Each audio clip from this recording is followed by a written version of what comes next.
You're on, Randy. Well, good afternoon, everybody. Welcome to the Friday edition of Richardson Plano Networkers.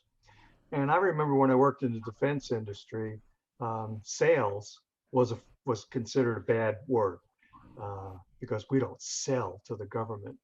But those of us who are here today, we realize as individual entrepreneurs, sales is critical to our business. So today we're going to have Michael Charest is going to talk to us on how to master the sales process, how to close sales in an ethical and dignified manner. In this talk, Michael shares his real world experiences and fundamentals and insights into selling successfully and maintaining one's integrity. Michael Charest is a 17-year veteran business coach, consultant, author, and speaker. He is the president of Business Growth Solutions, a company specializing in helping solo and micro businesses attract more clients, grow their businesses, and live the prosperous life they deserve.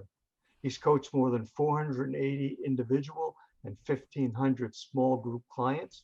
He's delivered more than 100 live talks and webinars, produced and delivered 30 live seminars, and recorded 80 audio programs, and written more than 1,200 pages of business content and a self-help book, From Grunt to Greatness.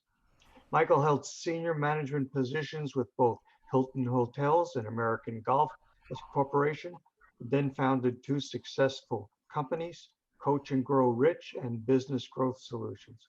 So he understands firsthand the challenges of business management and ownership. Please join me in welcoming Michael Charest. Oh, how nice. Thank you, everybody. I'm very excited to be here. I always kind of chuckle at the intro. So thank you so much for that. I often think I should probably temper these down a little bit and just kind of sound a little bit less braggadocious, but you guys know how these things work. It's so classic. So let me just thank you very much, Randy, for that. I also want to thank Dave and Jeff Klein. I'm sure you guys know Jeff Klein. He's not here today, but I was thinking about this before I started. If you like my presentation today, you can give kudos to Jeff and Dave. And if you don't like it, it's all my fault. How's that sound? So let's get going on closing more sales in an ethical and dignified way. And let's see, we have a little technical thing here. How come? There we go. Program overview. Here's what we're going to cover for the next 40 minutes or so. We're going to define sales. We're going to talk about the purpose of marketing. We're going to go through the sales call structure as I recommend that you consider it. We're going to take a sneak peek at handling the dreaded objections. We're going to just get a little clear on our business vision. I always think that's important to just kind of end strong and get some excitement about our businesses. And if you want further support, we'll talk about how to do that.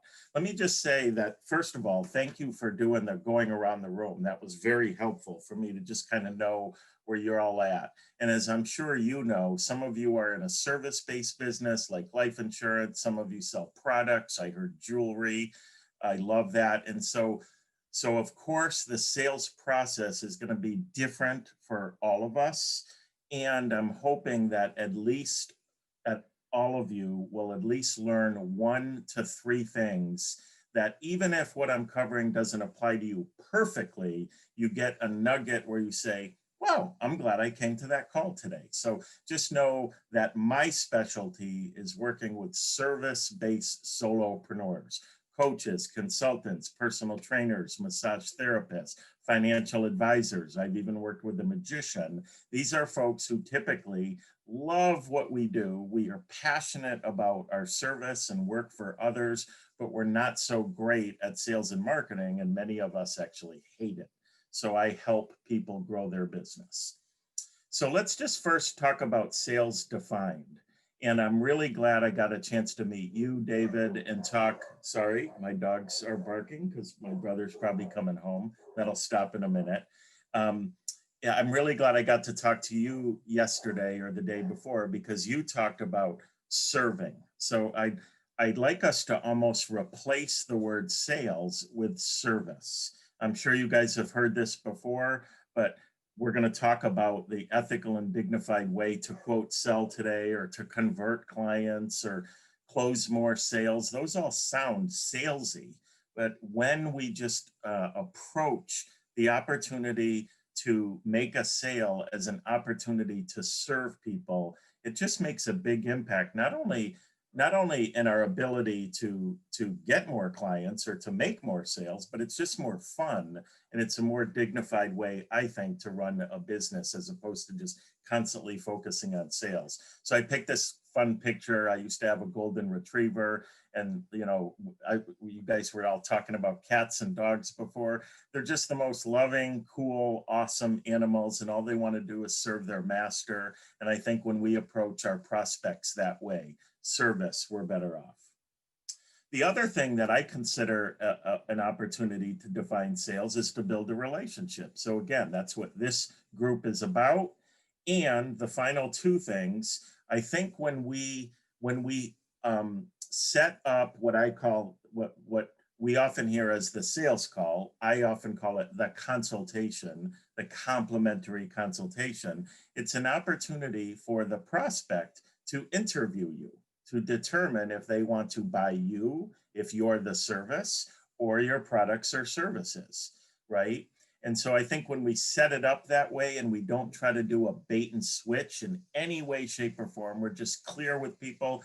The purpose of meeting with you is to give you value, for us to build a relationship. It's an opportunity for you to interview me. That's what interview you means. And then and this is key, it's an opportunity for you to interview them, okay? And I'm gonna stop screen share here, just so we can kind of converse. Why is it so important to position the sales opportunity as not only they're interviewing you to determine if they want to buy your products and services, but it's an opportunity for you to interview them? Why is that so critical? Because it truly, when we fully embrace this principle, it changes the dynamic of the whole sales process. Would anybody like to just share?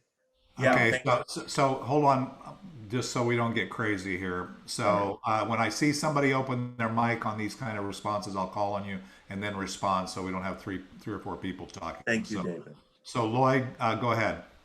Yeah, so I agree with what you're talking about, and so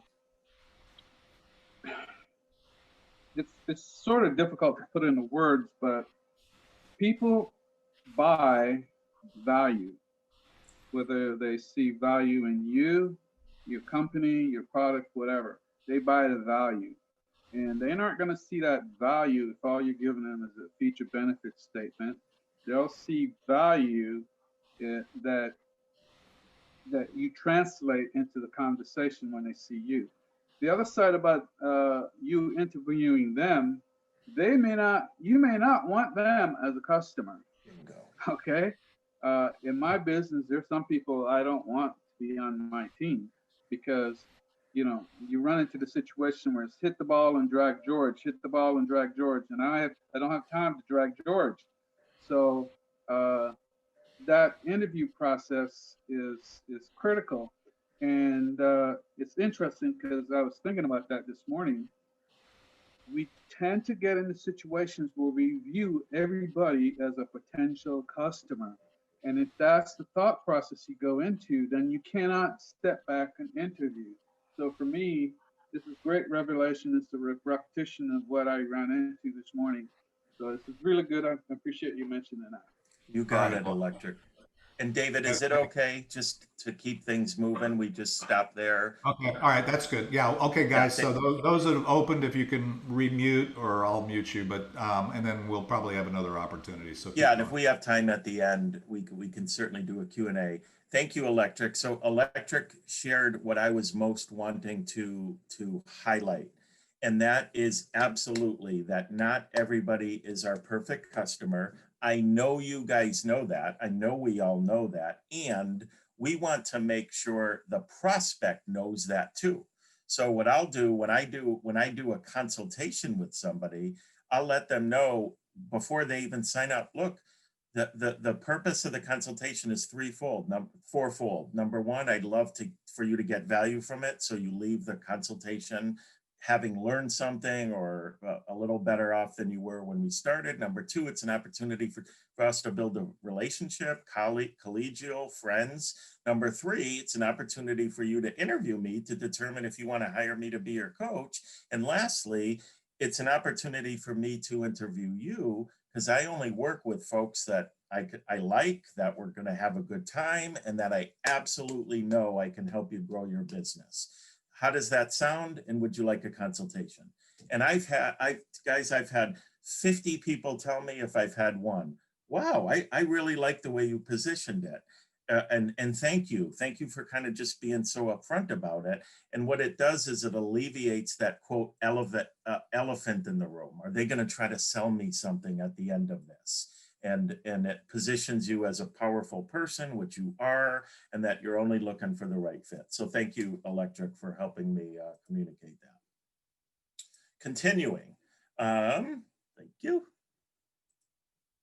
The purpose of marketing. So these circles just kind of represent, if you wouldn't mind shouting out, forgive me, David, if you could call on people. Who would like to share what you feel the purpose of marketing is? Oh.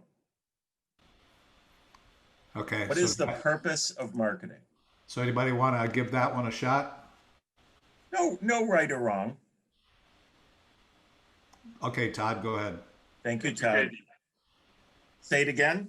Educating. Educating. Excellent. Thank you, Todd. Who else? Let's hear just three total, two more examples. What is the purpose of marketing? Awareness. Awareness, great. And the other business building guy on the call. To reach new customers. Reach new customers, excellent. So what I would like to say is you're all 100% correct. And what I would like you to consider is the purpose of marketing is similar to the purpose of a resume, okay? What is the purpose of a resume?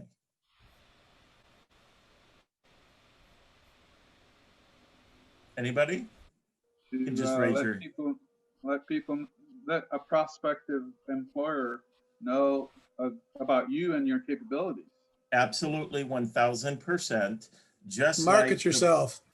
To market yourself, very good. So yes, and in love and half joking, it is absolutely not that. The purpose of a resume is for one reason and one reason only, and that's to get an interview. That's it. When you really think about it, you really break things down. It's not to get a job. It's not to create awareness. Same thing with marketing. It's not to get a client. Marketing is not even to get a client, okay? I'm kind of sharing this with you as a paradigm shift. Think of first things first. The purpose of a resume, one reason. How many of you have ever gotten a job from sending a resume? Send your resume in, you get a call. Hey, we love your resume. We'd love to hire you. Never happens. The purpose of marketing is to get a sales call or a sales opportunity or a consultation. The reason I bring this up, and again, it's a slight paradigm shift. Most people don't like sales. Most people are afraid to close sales. We think it's dirty or sleazy and slimy. I'm not saying necessarily us on the call, but a lot of folks are averse to it. We already mentioned that that a sales call is an opportunity to serve, to build relationships, and it's a mutual interview. That's a beautiful thing. So instead of worrying about close ratios and sales calls and all that stuff, just think of it as an opportunity to serve, build relationships. Somebody earlier said educating. That's great. You're giving value. And to me, that makes me more excited to do marketing. And for the most part, we all need to do more marketing. I'm being general in order to grow our business the way we want to grow our business. Any quick questions on this before we move on? This is a simple but important concept, and then we're going to get into the structure of the call.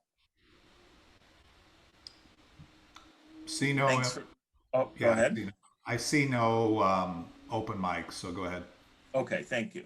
let's talk about the structure of the call. I'm sure most of these things are things you've already heard of and implement yourself. And I'm hoping that at least there's one or two ways that I present it that gives you an aha moment.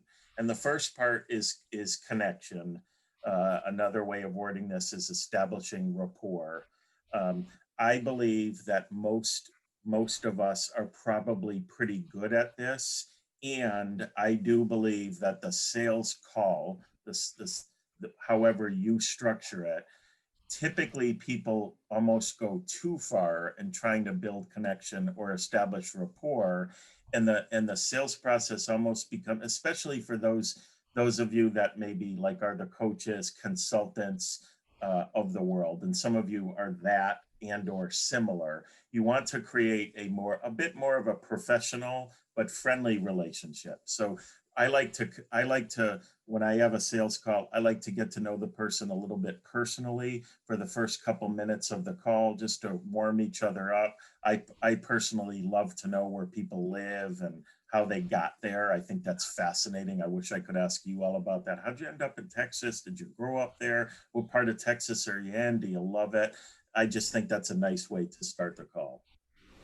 The next part that's critical that not enough of us do, in my opinion, is we don't review with the prospect how the sales call is going to go, right? So they're wondering, how long is this going to take? What are we going to do? Am I allowed to ask questions? So it's very important and I always like to ask permission. So I'll say, well, we've been on for a couple minutes. It's great getting to know you.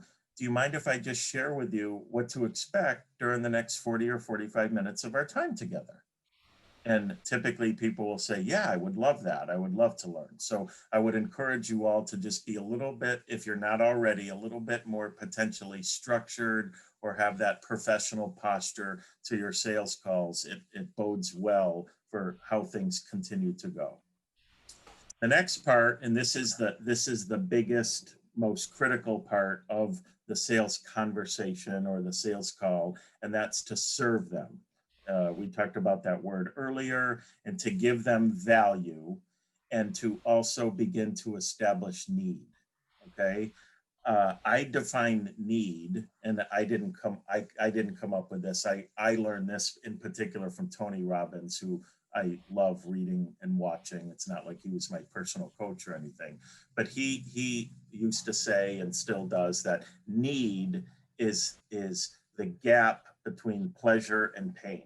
So in this particular part of the sales call, I encourage us to help the client identify what it is they want and what it is they don't want as it relates to our product or service. And we do that, of course, by asking questions and digging deeper and deeper and letting them share and explore with us. I'm going to just stop screen share, or I'm going to stop screen share for a moment here and just connect with you all.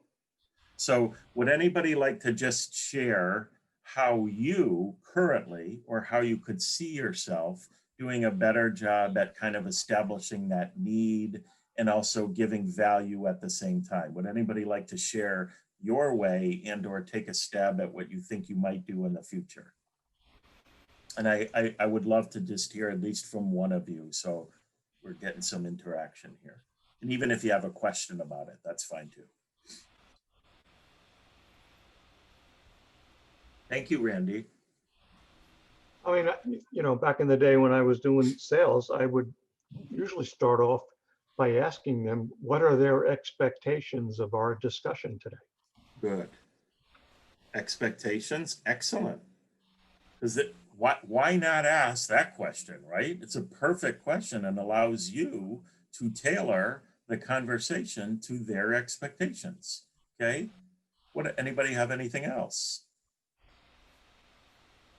So what I encourage you to think of yourself in this case, like Randy and I are, we're coaches / consultants. And I would encourage all of you to consider yourself somewhat as a coach in this section.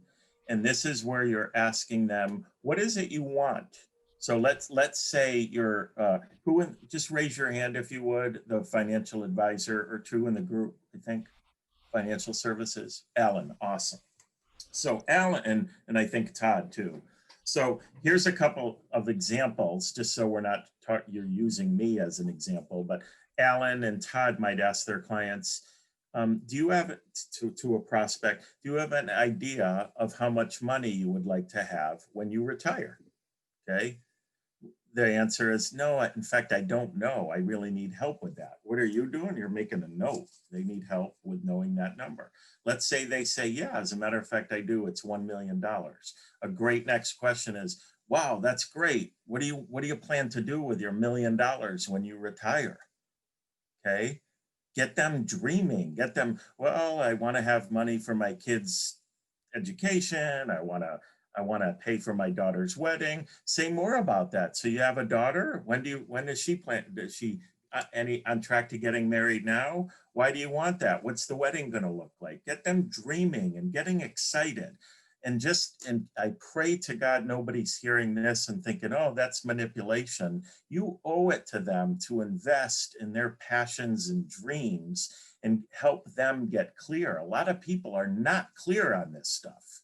Do you guys find that? They're not clear as to why, yeah, thank you, Randy, as to why they want what you have to offer, and you owe it to them, whether they hire you or not, or buy your service or not, to help them feel that. Because even if they don't buy from you, they're a step further in their life, and that's part of the giving the value.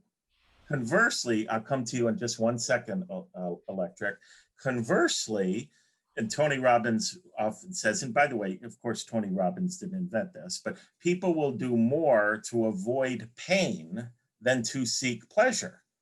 So a great question for Alan and Todd in this example is to also ask, say their prospect is Mr. Johnson. Mr. Johnson, I hate to ask this, but what if you come to retirement and you have no more money in your retirement account than you do now? Whew. I would challenge you guys. You owe it to your prospects to ask these questions.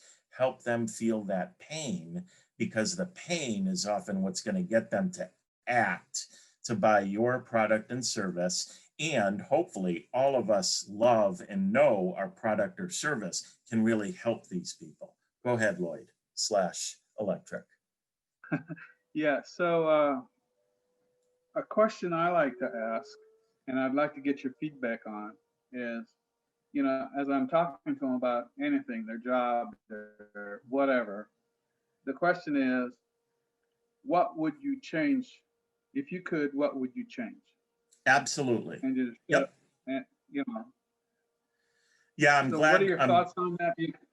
Yep. So I'm going to share my feedback, and then we'll hear from Alan, and then we will move on, just because I am aware of the time. So I'm glad you asked that question, Lloyd, because so the three main questions to ask during the sales process are a form of what is it you want, how will you feel when you get it, and how will you feel if you don't.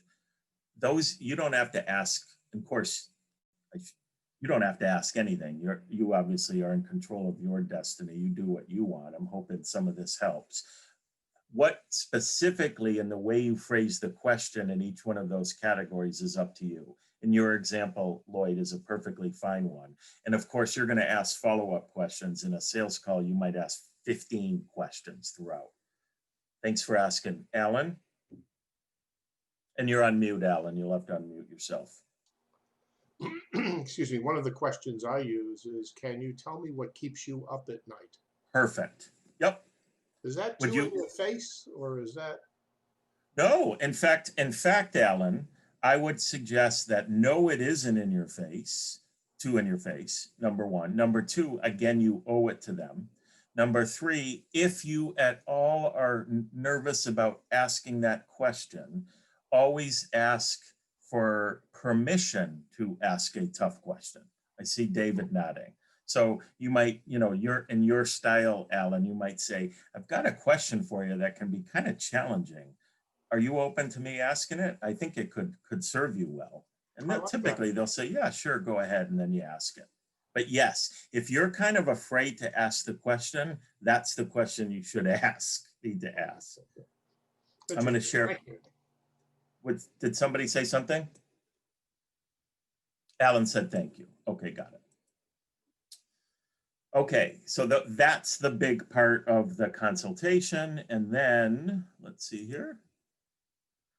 Once you know what they want and what they need and what their goals are and their pain and pleasure, then it's up to you to offer them your solution, your product or services.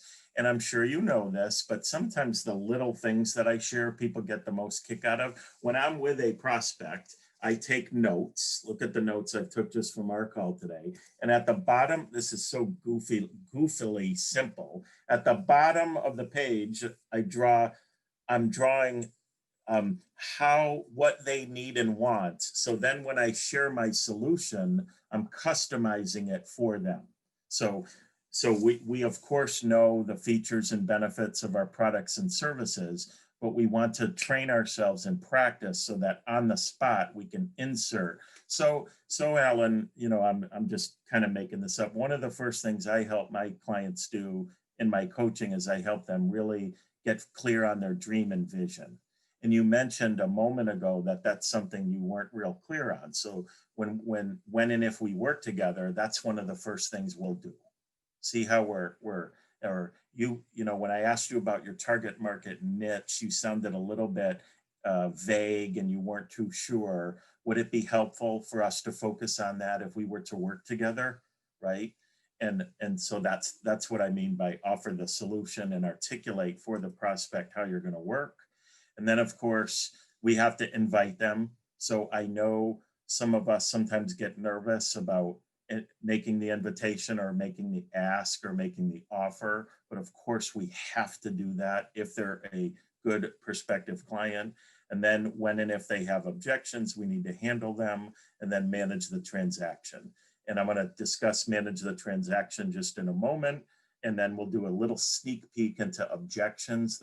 This presentation today isn't on objections in particular, but I do want to just share with you a little bit there. For those of you that are service providers, coaches, blah, blah, et cetera, all the things that some of you are, you want to make sure by manage the transaction, close the sale, get the credit card and the money, discuss next steps in the moment. I see too many people, they'll end a sales call by saying, okay, I'll send you an invoice, or I'll shoot you an email summarizing things, and then we'll go from there. Too ambiguous, I like to say, and this is kind of a little bit hardcore here, they're not a client until you get their credit card. Okay, I'm just being blunt. And talking about ethical and dignified, I really feel this in all my heart. You owe that to them too. This is not only about you, it's about them. And we owe it to them to manage the end of the sales call in a professional, dignified way so that there's no ambiguity and they're feeling great about their decision. Handling objections. How many objections do we hear? I like this. I'm gonna stop the screen share. Give me a second. Just want to connect with you. Who did somebody say something? Hundreds. Hundreds. Who said that? I did. Absolutely, Lloyd. Would anybody like to say a different number or validate hundreds? I think there's an objection to almost every point you might make in the course of the presentation. There is an objection to every point you might make. Yeah, it's kind of scary. Like we're going through our presentation and every little thing we bring up, they could have an objection to. Yeah, and so, Randy's an expert at that. So if you ever need anybody to act in that role, Randy is a good person to do it. Thank you for saying that, David. In fact, Randy, you and I, if you're game, I'd love to reach out and connect. Maybe we could share wisdom and have an alliance or something. So that's awesome. So I'm gonna have a little. I look at it differently. I don't really hear any objections. Ah, who said that? Me, Todd. Todd. Yeah. Is it Todd? Yeah. So as you get better at the sales process and more evolved and confident, what'll happen is, and you guys have heard this, you handle objections before they say them. You're managing that as you go, okay? And I want to give you guys some fun and something to look forward to. So we heard hundreds. We heard there's one for every point, and that is very true. And I'm going to say there's only 7. There are 7 objections that you will just hear over and over and over and over and over again, hundreds of times, okay?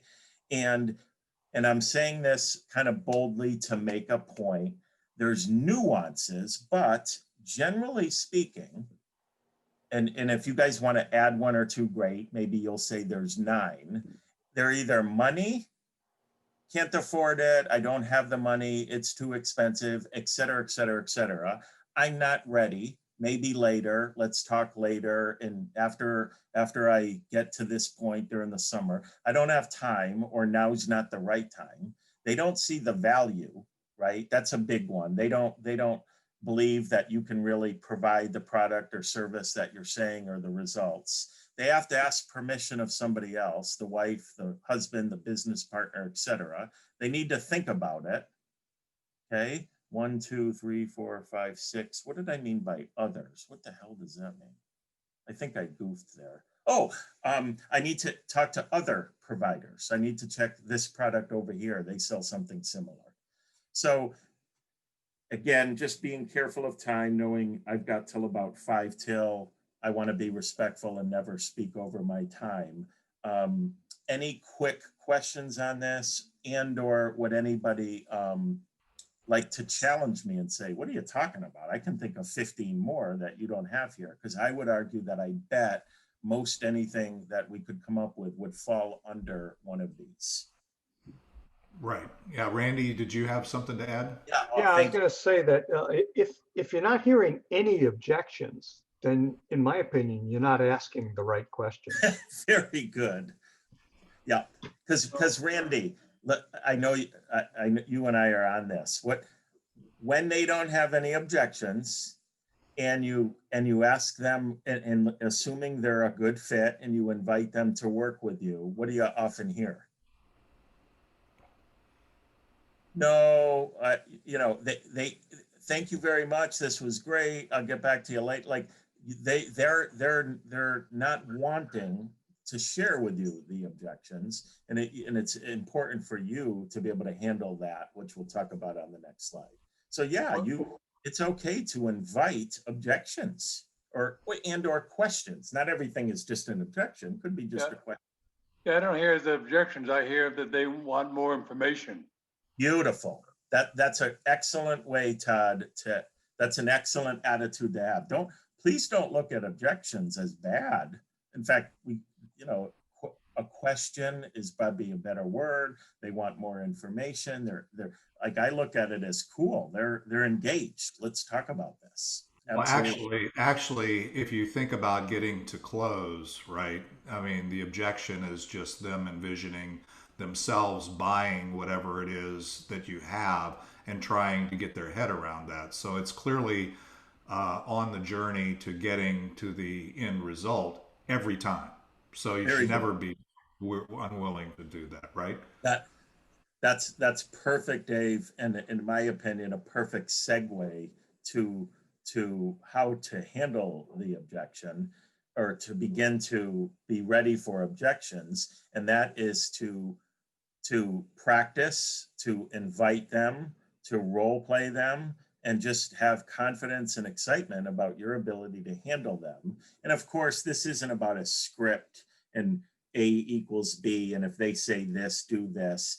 Sure, having a template is excellent, but just being with them in the moment and being authentic and asking authentic questions and asking them to truly share their concerns, to genuinely uncover if there is a fit, and or perhaps their objection is showing you that they're not a fit or that they're not the right candidate. And that's totally okay. We certainly don't close all our sales.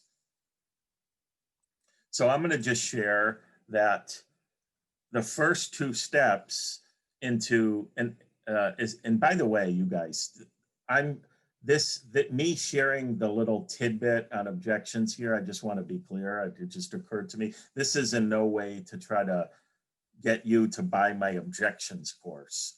I just thought they're going to want to know about objections. This isn't a full course on this, but I do have a full module on handling objections. So I'm happy to send that to you if you want.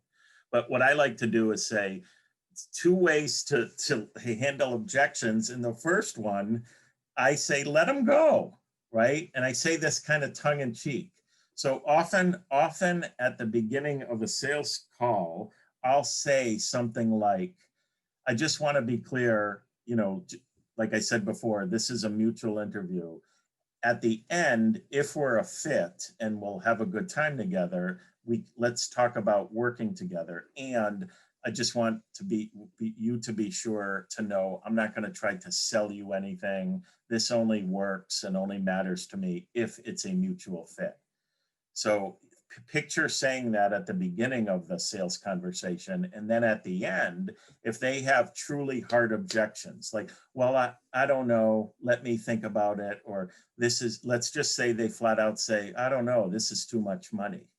What you can say is, well, I mentioned at the beginning of our conversation that I wasn't going to try to sell you anything. So would you like me to let you go? And or would you like to talk about this a little further? So those are the first two steps. And I find this to be just such a beautiful way to handle it, right? You're not trying to convert them or get them to change their mind. Let them go. And what happens, Randy, I'm sure can answer this, and anybody else, when they say, well, I don't know, it sounds like a lot of money, or just flat out, that's too much money. And you say, well, I mentioned at the beginning, I didn't want to try to sell you anything. Would you like me to let you go, or you want to part ways, and or do you want to talk about it? What often happens? They say, no, I want to keep going. They say, well, what do you mean? Right. They say, I want to keep going, or what do you mean by talk about it? Or, yeah, I guess that's okay, or whatever. If they say, yeah, let's go, what do? You let them go. Literally, this is what I do. I don't try to convince them of anything because I told them I wasn't gonna. And it just builds rapport and it keeps your word and it's an integrity. More often than not, they'll say, well, what do you mean? Let's talk about it. And then there's obviously more steps. Like in one of the first ones, I'll say, well, tell me what you mean. Like, what do you mean it's too much money? What a perfect question. What do you mean? Like that could mean a million things. It could mean I budgeted half that, or I don't have it, or I do have the money, but I'm not sure I want to invest, so that's the beginning of handling objections. It's a beautiful thing. Before we close, any questions or comments on any of the hardcore stuff we discussed? I just want to do a little visualization to end and then share with you how I can help you further if you're interested. Any questions before we go into that? Yeah, I kind of see it as either the only real objection is the timing. And that's something that I would agree with them on, where they need to put money towards life insurance, but they should wait until they get this established first. The second reason is they took too long and they procrastinated. They're now uninsurable, or the rates are too high. Or the third thing is they're an idiot. All right, Todd. That wasn't much of a question, but we'll give you that. You made me laugh. You made us laugh anyway, so that's good. We'll call it more of a comment. Okay, everybody, if you would just do me a little favor. Let's just close our eyes together. We're just going to take a minute just to get centered. And I would just like you to just take a deep breath and just imagine your business when it reaches its pinnacle. Maybe it's there now, but just anything that comes to mind, imagining your business at the success level that you want.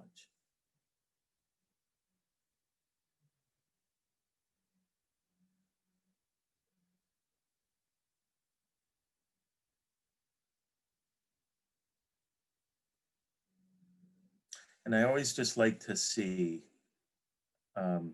For those of you where this is easy for you, and you hear that, you close your eyes and you immediately get a mental picture, in part because you think about this all the time, because you know this is so important to a successful business, is being clear and having a visual picture. For those of you who this is easy for, would you mind just sharing just a laser phrase? When you get clear on your vision, how does it make you feel? Just raise your hand and David will call on you.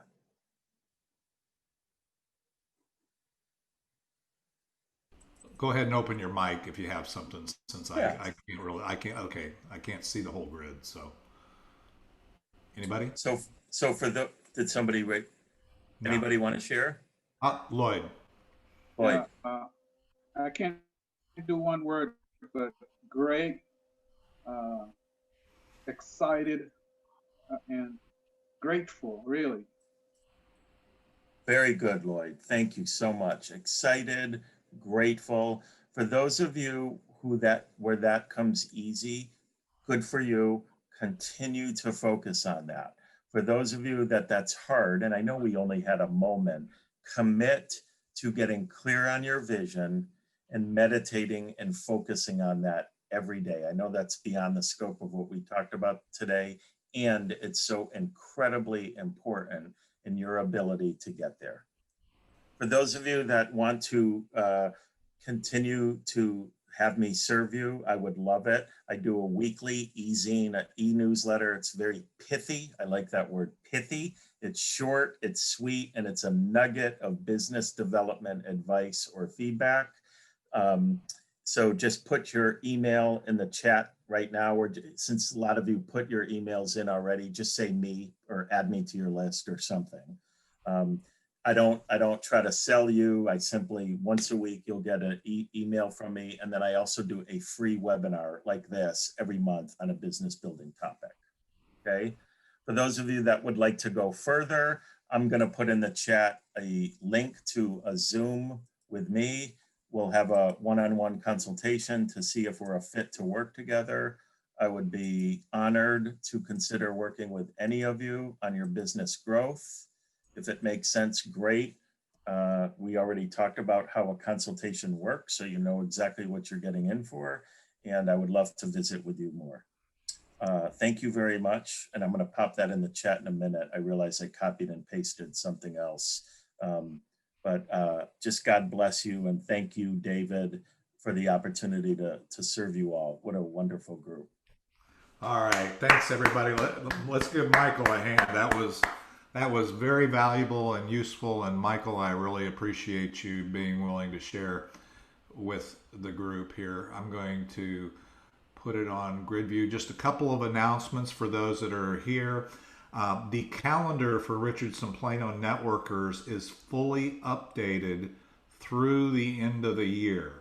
So that means that you can go to that calendar. And I would ask you, for those that are on this call, and I'll be asking again, is do me a favor and go to the calendar. And if you intend to, you can always change your RSVP. But if you intend to be at any of those meetings as we approach Christmas, please RSVP for those. Go ahead and RSVP. And again, I'm not holding you to it. You can actually un-RSVP, but it'll give me an idea of planning purposes. Right now on our Wednesday meetings, we're still doing those in a hybrid way. However, I am sensitive to and that's why we do it hybrid. So we do it on Zoom and in the room. Some people just don't want to do Zoom. And so, but we are trying to be responsible and make sure we're protecting everybody, and so far there's no incidences, and so we're being very careful when we are in the room. We have fun in the room because there's some of us that need that human contact.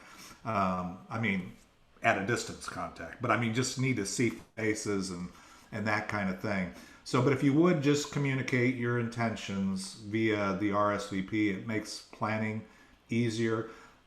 Next Friday we have training scheduled with Brady Patterson, interesting here. So we had talked about sales, and again, Michael did an awesome job, and I really appreciate him sharing and serving us in that way. Next week we have Brady Patterson is going to be talking to us. I believe he's coming to us from the West Coast, maybe even Vancouver. I'm not sure if he's still in Canada or if he's in the Southern California area, but either way, he's not here locally. I'm going to be talking about joint ventures, building partnerships, how that when you network and you build your business, that it's not all about just finding a customer, as we all know, and there's other reasons to build connections, to build relationships, and you can actually, and he's going to be talking about how this will help us even in the pandemic. And so you're going to hear that next Friday. The Friday after, I'm going to be doing a training for those that are really interested in understanding where we're going in 2021, as well as how to actually make use of a lot of the new things that we're going to be doing to expand our impact and our network and serve our community with Be Connected, as well as just some of the things we're going to start doing here locally with Richardson Plano Networkers. So I'm planning on, we have a little downtime. If you look at the calendar, you'll see that the 23rd, we will have our last meeting of the year, because Christmas is on the 25th, which is a Friday. And then we're just going to take the week between Christmas and New Year's off. So we'll be resuming back the first Wednesday after New Year's. So there will be some downtime. That doesn't mean I'm going to be down. I live my ideal day every day. So you can schedule one-on-ones with me if you get lonely. We can actually meet for coffee or whatever if they let us. But anyway, those kinds of things. So just wanted to make sure that anybody, and I see a number of you have add me to in the chat, Michael. So make sure you get that. And again, we have the Facebook group. For those that are here on the call, feel free to go there. If you're not already a member of the Facebook group, I sent a link to that in the chat. Feel free to click on that. I've already connected Sabrina with you on LinkedIn, so good job there. She posted her link, and we are already connected on LinkedIn. And I also posted a link for scheduling, a quick link to schedule a one-to-one with me, so you go right to my booking calendar. So I am interested in working with anybody that needs help, as Randy and others are. So encourage you to have one-on-ones during this time, even if it's via Zoom. Let's deepen the relationships. Let's figure out how to help each other. And, other than that, men, and sorry, women, but tomorrow is the monthly and last of the year Men's Breakfast Network. So it will be via Zoom and in the room, just like we do the Wednesday meetings. So encourage the guys there. It's it's earlier, 8 a.m. to 9 a.m. Tomorrow, but it is well worth the investment. Different than, we do some business networking, but it really is about men supporting men, because men don't do a very good job of that, not nearly as well as women do. So I started this group because I felt kind of left out when all these women were announcing their special announcements for these women-only meetings. So we started, in defense, we started a men-only that we've been doing now for almost 2 years. So it's really good. Any other announcements? If you have an announcement, feel free to open up your mic. It's 103, but go. I'm gonna after, if there's any specific announcements, which I'm not seeing any open mics. So everybody can open your mics at this point. The meeting is officially over. Thank you for sharing your most valuable asset, which is your time. Thank you again, Michael, for the great training. I appreciate that. You're in Connecticut, right? Is that I am. right? I just moved to Suffield, Connecticut. So see, one of the beauties of doing these Fridays now on Zoom exclusively is we get to we get to bring in talent from all over the country to this. So encourage you to mark this on your calendar, share it with your friends. It doesn't cost anything. Our meeting is, is $2 a week, and we're even thinking about whether we're going to go forward with that, but continue to support it with your integrity as you have. Ramon, welcome, and I hope to see you back again. And for all the regulars, you're the reason this is successful. So thank you, guys. Thank you, David. Great job, Mike. Thank you. Thank you. Happy holidays, Great job, everybody. Mike. That was great. Thank you. Happy holidays and really enjoy.